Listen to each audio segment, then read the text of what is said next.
قومی ترانہ اور اپنے والدین یا اساتذہ کے ادب کے لیے کھڑا ہونا جی جائز ہے. یہ جو لوگ ناجائز کہہ رہے ہیں وہ ان لوگوں کے اپنے ایک جذباتی دنیا ہے, ان کو مبارک ہو. جو ناجائز ہونے والی بات ہے وہ کوئی نہیں ہے. وہ جو حدیث شریف ہے وہ بالکل ڈیفرنٹ کانٹیکسٹ میں ہے, جو جامع ترمذی میں ہے کہ جس شخص کی یہ خواہش ہو کہ لوگ اس کے استقبال میں کھڑے ہو جائیں وہ اپنا مقام جہنم میں دیکھ لے. ٹھیک ہے, یہ حدیث ہی بتا رہی ہے کہ جس شخص کے لیے لوگ کھڑے ہو رہے ہیں نا, یہ اس سے متعلق حدیث ہے, نہ کہ کھڑے ہونے والوں سے متعلق. ورنہ تو حدیث یہ ہونی چاہیے تھی کہ جو شخص کسی کے استقبال کے لیے کھڑا ہو وہ جہنمی ہے. ٹائم قیامت تک ہے, کوئی ضعیف روایتی لے آئیں. تو اس کا مطلب یہ بتایا جا رہا ہے کہ جو وہ شخص ہے نا وہ اپنے اندر تکبر نہ پیدا کرے. ویسے اسے کوئی پروٹوکول دینا چاہتا ہے وہ لوگوں کا رائٹ ہے. جامع ترمذی میں ایک اور حدیث ہے, انس بن مالک کہتے ہیں کہ ایک شخص ہم میں آتا تھا جو ہمیں سب سے بڑھ کر محبوب تھا, لیکن ہم کبھی بھی ان کے استقبال کے لیے کھڑے نہیں ہوئے کیونکہ وہ اس بات کو ناپسند فرماتے تھے, اور وہ اللہ کے رسول تھے صلی اللہ علیہ وآلہ وسلم. اچھا, یہ حدیث جو ترمذی کی ہے یہ بھی اس پر گواہی دے رہی ہے کہ نبی علیہ السلام نے اسے حرام نہیں فرمایا, بلکہ آپ کا ذاتی شغف تھا کہ میرے استقبال کے لیے کوئی کھڑا نہ ہو. انس بن مالک کے الفاظ دیکھیں نا, ورنہ تو انس بن مالک کا کام تھا کہ وہ اس کام کے حرام ہونے کا ذکر کرتے. وہ کہتے ہیں کہ اتنا بڑا شخص آتا تھا ہم کھڑے نہیں ہوتے تھے, یعنی ان کا دل کر رہا ہے کھڑے ہونے کو. اور پھر ریزن کیا بتا رہے ہیں کہ وہ اپنے حق میں اسے ناپسند فرماتے تھے. مراد یہ کہ نبی صلی اللہ علیہ وآلہ وسلم نے اسے شریعت کے طور پر حرام نہیں فرمایا, بلکہ اپنی ذات کے اعتبار سے. وہ تو میں بھی کرتا ہوں, میرے استقبال کے لیے کوئی یہاں کھڑا نہیں ہوتا, کوئی کھڑا ہونے کی کوشش بھی کرے اسے بٹھا دیتے ہیں. لیکن مجھے کوئی ملنے آتا ہے میں کھڑے ہو کے استقبال کرتا ہوں. ماں باپ آ جائیں کھڑا ہو سکتا ہوں تو کھڑا ہو جاتا ہوں. ٹیچر آ جائیں رسپیکٹ دیتا ہوں. بلکہ میں آپ کو بتاؤں گیم الٹ سکتی ہے. اگر کوئی شخص کسی بڑے آدمی کے لیے جو واقعی جس کی وہ دل سے عزت کرتا ہے وہ کھڑا نہیں ہو رہا نا, این ممکن ہے کہ جو نہیں کھڑا ہو رہا اس کے اندر شیطان گھس گیا ہو تکبر کا کہ میں نہیں کھلوندا. یہ بھی ذرا ذہن میں دیکھیں. یعنی میں اپنے حق میں یہ سمجھتا ہوں کہ میرے سامنے کوئی بندہ ایسا آئے جس کی رسپیکٹ ہے ریلیجن کے پوائنٹ آف ویو سے, اور میں کھڑے ہو کر اس کا استقبال نہ کروں تو میں یہ سمجھوں گا کہ میرے اندر شیطان گھس گیا کہ میں اسے ڈیو رسپیکٹ نہیں دینا چاہتا. میں نے ہر وہ کام کرنا ہے جس سے میں اپنے اندر چھپے ہوئے شیطان کو ڈیگریڈ کر سکوں. تو اس کا طریقہ یہ ہے کہ مجھے رسپیکٹ دینی ہے. غامدی صاحب کے آئے داماد حسن الیاس بھائی, نہ صرف میں نے کھڑے ہو کے انہیں ریسیو کیا بلکہ اپنی جو مین چیئر تھی اس کے اوپر ان کو بٹھایا, خود سائڈ پہ بیٹھا. کیا فرق پڑ گیا؟ صرف اس لیے کہ مجھے کہیں یہ خیال نہ آئے کہ میں کوئی بہت بڑی چیز ہوں. تو اندر کی میں مارتے مارتے یہ نہ ہو کہ سب سے بڑی میں آپ کے اندر ہو جائے, میں نے ایسے کھلونا ہی نہیں جی. یہ آپ کیا میسج دے رہے ہیں کسی کو؟ رہا اس کا معاملہ تو آپ کے پاس کون سا تھرمامیٹر ہے چیک کرنے کا کہ اس کے دل کے اندر یہ تمنا ہے کہ لوگ اس کے لیے کھڑے ہوں؟ نہیں ہے نا. تو آپ ڈیو رسپیکٹ دیں اپنے ٹیچرز کو بھی, علماء کو بھی, جن سے آپ دین سیکھتے ہیں, یا آپ ان سے کالج اور یونیورسٹی کی تعلیم حاصل کرتے ہیں, یا آپ کے ماں باپ ہیں, یا آپ سے عمر میں بڑے ہیں. اس میں کوئی عیب والی بات نہیں ہے. کن چیزوں میں امت کو الجھا دیا ہے یہ بعض لوگوں نے, میں بڑا حیران ہوتا ہوں. اس کے اندر یعنی شرک کو داخل کر دیا. بھائی یار خدا کے لیے اللہ سے ڈر جاؤ. یہ تو الٹا آپ کے اندر تکبر آیا ہوا ہے. صحیح مسلم میں حدیث ہے جس کے دل میں رائی کے دانے کے برابر بھی تکبر ہوا نا وہ جنت میں نہیں جائے گا. جی. تو صحابہ نے عرض کیا اللہ کے رسول, بعض اوقات ہماری خواہش ہوتی ہے کہ ہمارے کپڑے اچھے ہوں, جوتیاں اچھی ہوں، گیٹ اپ اچھا ہو، کیا یہ بھی تکبر ہے؟ تو آپ نے فرمایا یہ تکبر نہیں ہے، اللہ بھی خوبصورت ہے اور خوبصورتی کو پسند فرماتا ہے۔ تکبر یہ ہے کہ تم حق بات سے اناد کرو، یعنی دل نے گواہی دے دی نا یہ بات ٹھیک ہے، پھر بھی تم نہ مانو۔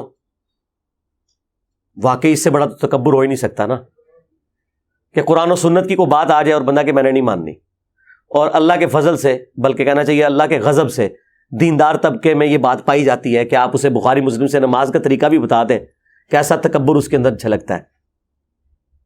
اس نے نہیں رفع الیدین پھر بھی شروع کرنا، تیرے ہوتے جنم لیا ہوتا، رفع الیدین پھر بھی نہیں سی تو کرنا۔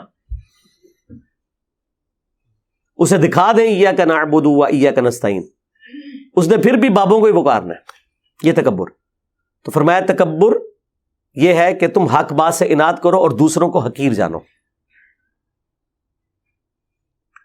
دوسروں کو حقیر جاننے میں تو یہ ہو سکتا ہے نا کہ جب آپ کسی کو پروٹوکول نہ دیں تو ایک لمحے کے لیے آپ کے دل میں یہ گمان آ جائے کہ میں اس سے بہتر ہوں، بس گئے تو اسی اس گل نو لے کے بیٹھے رہو، تعظیم کے لیے کھڑا نہیں ہونا چاہیے، تو گیا، تیرے اندر شیطان وڑ گیا جڑا نہیں کھلوتا، تو کھلو جائے گا تو ایمان بچا لے گا، اور وہ تو مسئلہ ہی تیرا جعلی ہے نا کہ تعظیم کے لیے کھڑا نہیں ہوا جا سکتا۔ تو نے تعظیم کے لیے کھڑے نہ ہو کے اپنے اندر بیٹھے ہوئے شیطان کو ایکسپوز کر لیا ہے کہ سب سے بڑا شیطان تو ہے، تیرے اندر اتنا تکبر ہے کہ تو کسی کو اتنا پروٹوکول دینے کے لیے تیار نہیں۔ دوسری طرف تو آپ کو بتاتے ہیں کہ سیدہ فاطمہ جب آتی ہیں حضور کھڑے ہو جاتے ہیں ان کے استقبال کے لیے، چادر بچھا دیتے، مرحبا پیاری بیٹی، بوسہ دیتے، سب کچھ۔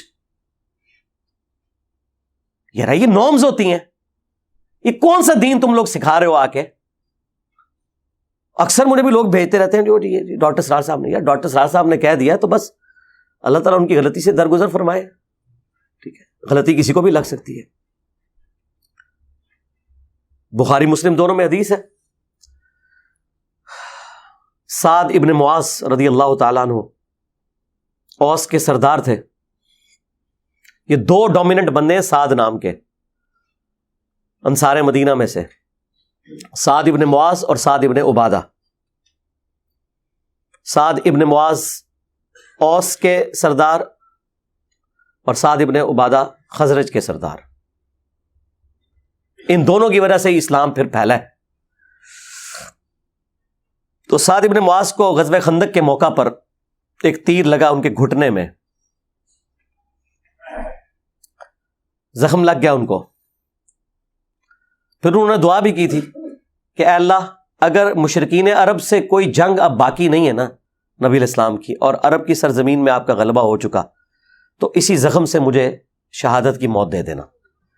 اور وہ ان کا زخم پھر دوبارہ سے کھل گیا اور وہ شہید ہو گئے اس میں، کیونکہ خندق کے موقع پر ہی بخاری میں آتا ہے حضور نے یہ کہہ دیا تھا کہ یہ آخری دفعہ مشرکین عرب آئے ہیں اب یہاں، اب تم ان پہ چڑھائی کرو گے۔ اور وہی ہوا کہ دیکھیں نا، اس سے پہلے وہ بدر میں آئے، احد میں آئے، خندق میں آئے، لیکن اس کے بعد نبی علیہ السلام ہی گئے ہیں۔ پہلی دفعہ تو صلح حدیبیہ ہو گئی اور اس کے بعد پھر فتح مکہ ہوئی۔ تو اب جب ان کے گھٹنے پہ تیر لگا ہوا تھا، بنو قریظہ کا فیصلہ کر کے وہ جب واپس آئے، وہ اپنے گدھے پہ سوار تھے، تو نبی علیہ السلام نے ان کے قبیلے کے لوگوں سے فرمایا قوموا الی سیدکم، اپنے سردار کی طرف کھڑے ہو جاؤ۔ تو وہ کہتے ہیں کہ جی اس سے مراد کو استقبال کے لیے کھڑا ہونا نہیں تھا، وہ اس لیے تھا کہ تاکہ انہیں زخمی حالت میں گدھے سے نیچے اتارا جاتا، ورنہ نبی علیہ السلام کہتے قوموا لسیدکم، اپنے سردار کے لیے کھڑے ہو جاؤ، یہ تو تھا اپنے سردار کی طرف کھڑے ہو جاؤ۔ یارا نبی علیہ السلام کیٹاگوریکل سٹیٹمنٹ دے رہے ہیں، اگر ان کو اتارنا ہوتا تو حضور دو بندوں کی ڈیوٹی لگاتے، پورے قبیلے کو کہتے، ایک بندے کو گدھے سے اتارنے کے لیے پورے قبیلے کو کہا جا رہا ہے کہ اپنے سردار کی طرف کھڑے ہو جاؤ۔ ایک پروٹوکول کے لیے اتارنا بھی مقصود تھا، لیکن ایک پروٹوکول دینا بھی رہا۔ خود نبی علیہ السلام، میں نے آپ کو پہلے بتایا، آپ کی اپنی ذاتی پسند ناپسند اپنی جگہ، لیکن نبی علیہ السلام نے کبھی اس طرح کے معاملات امت کے اوپر امپوز نہیں کیے جو آپ کی ذاتی شخصیت سے متعلق ہوتے تھے. یہ دو الگ چیزیں. تو یہ حدیث واضح ثبوت ہے. پھر قرآن میں بھی آیا کہ اپنے کندھے عاجزی کے ساتھ جھکا کے رکھو اپنے ماں باپ کے سامنے، یعنی اکڑ کے نہیں رہنا.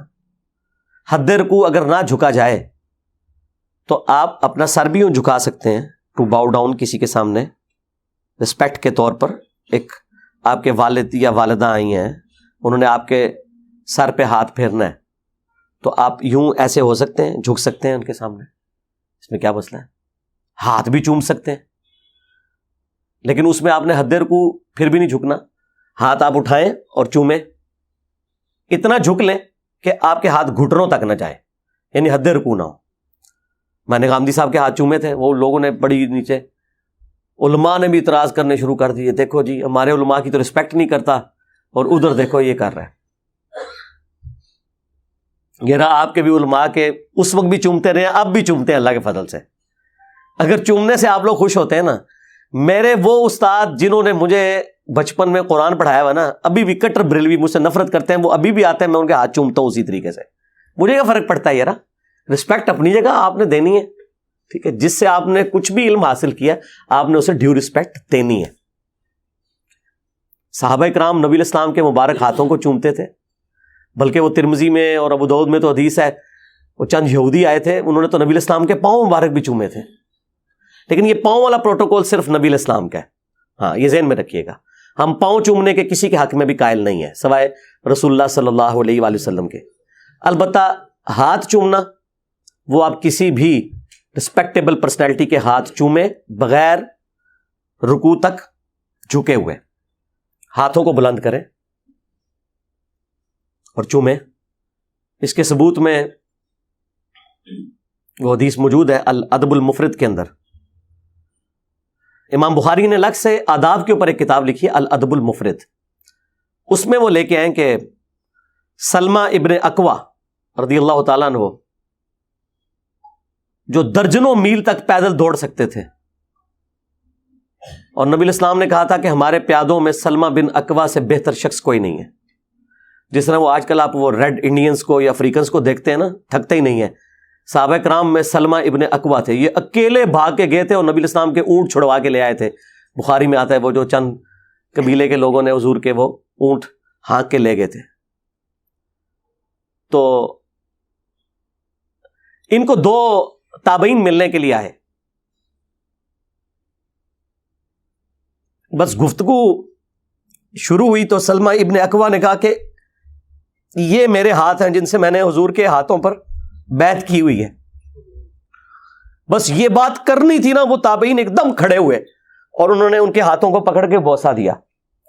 یہ حدیث الادب المفرد کے اندر موجود ہے.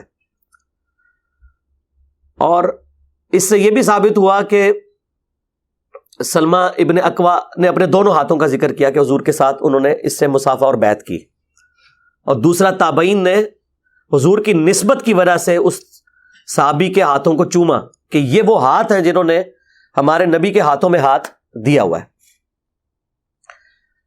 ویسے تو امام بخاری صحیح بخاری میں بھی لے کے آئے ہیں کہ ابن مسعود کہتے ہیں کہ نبی علیہ السلام نے اپنے دونوں مبارک ہاتھوں میں میرا ہاتھ لے کے مجھے تشہد تعلیم فرمایا تھا، التحیات للہ والصلوات والطیبات. اس پہ امام بخاری نے باب باندھا ہے، دو ہاتھ سے مصافحہ کا مشروع ہونا. امام بخاری نے اسے ثابت کیا ہے کہ نبی علیہ السلام سے یہ اصلاً ثابت ہو گیا کہ آپ نے ایک صحابی کے ہاتھ کو اپنے دونوں ہاتھوں میں لیا.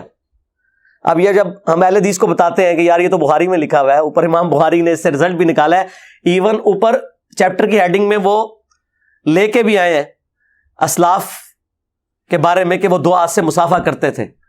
اب لیکن چونکہ اب انہوں نے ایک ضد بنائی ہوئی ہے،